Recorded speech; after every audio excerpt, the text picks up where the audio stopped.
Good afternoon, dear students. The theme of our lesson is Sport and Football in England, Direct and Indirect Speeches.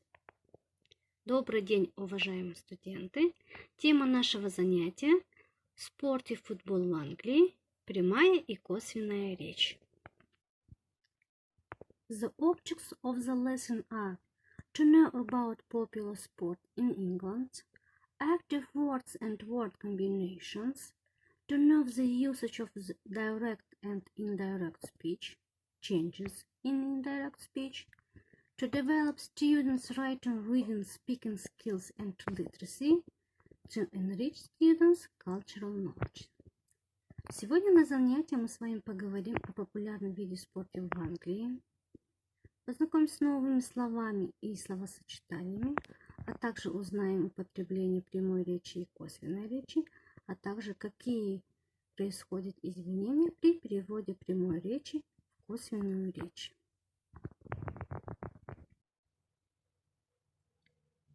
Before we start our lesson, let's do the phonetical drill. One day my little boy of 3, with great big smiling eyes, said, "I'm going to play some football, Mom, with all the bigger guys." You came back in 15 minutes, no scratches on your skin. With much dismay you then announced they wouldn't let me in. You claimed they said you couldn't play because you were too small. I promised you would play one day when you grew strong and tall. Now look at the new words. Listen to me and repeat after me. Tennis, cricket, snooker. Competition, horse racing, rugby, sailing. Давайте еще раз повторим новые слова. Repeat after me. Tennis, cricket, snooker, competition, horse racing, rugby, sailing. Работа по лексической теме. Текст Sport and Football in England и задание по тексту. Сам текст прикреплен на платформе College Smart Nation. Первое задание. Прочитайте текст, переведите. Второе. Перепишите с текста предложения с новыми словами. Третье. Найдите в таблице определения каждому виду спорта, указанному в первом столбце. Четвертое задание. Выполните задание True, False. True, если утверждение верное, False, если нет. А теперь перейдем к грамматической теме. Direct and indirect speeches. Прямая и косвенная речь. Содержание ранее высказанного сообщения можно передать прямой речью от лица говорящего или косвенной речью от лица передающего. Например, She said, "I can speak 2 foreign languages." Это прямая речь. I can speak 2 foreign languages берется в кавычки. She said that she could speak 2 foreign languages. Это косвенная речь. В косвенной речи также наблюдается правило согласования времен. При переводе утвердительных предложений из прямой речи в косвенную производятся следующие изменения. Косвенная речь вводится союзом that, который часто опускается. Глагол to say, после которого следует дополнение, заменяется глаголом to tell. Личные и притяжательные местоимения заменяются по смыслу. Времена глаголов в придаточном предложении изменяются согласно правилам согласования времен.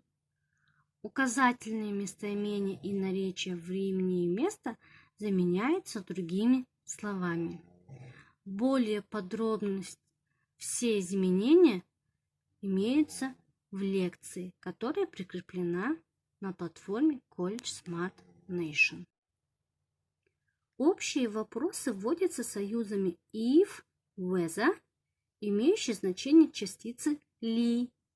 В придаточных предложениях соблюдается порядок слов утвердительного предложения.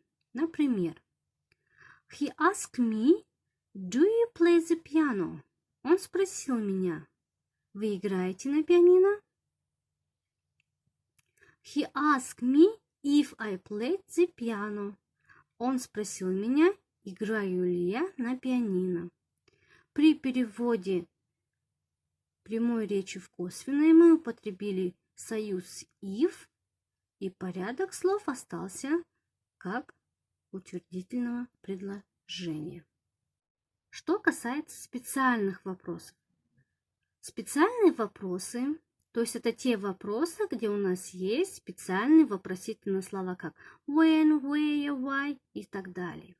Специальные вопросы вводятся тем же вопросительным словом, с которого начинается прямая речь. Соблюдается порядок слов утвердительного предложения. He asked me, when did you send the telegram? Он спросил меня, когда ты отослал телеграмму. He asked me when I had sent the telegram. Он спросил меня, когда я отослал телеграмму. Для передачи побуждения в косвенной речи употребляются простые предложения с инфинитивом с частицей to. Если прямая речь выражает приказание, то глагол to say заменяется глаголом to tell – велеть, или глаголом to order – приказывать. Если прямая речь выражает просьбу, глагол to say заменяется глаголом to ask – просить. Например, She said to him, come here at 9. She told him to come there at 9. Она сказала ему, приходи сюда в 9 часов. Она велела ему прийти в 9 часов. I said to her, please give me that book. I asked her to give me that book. Я сказала ей, дай мне, пожалуйста, эту книгу. Я попросил ее дать мне эту книгу. Задание. После ознакомления полной версии лекции выполняйте все грамматические упражнения письменно. Домашним заданием будет текст.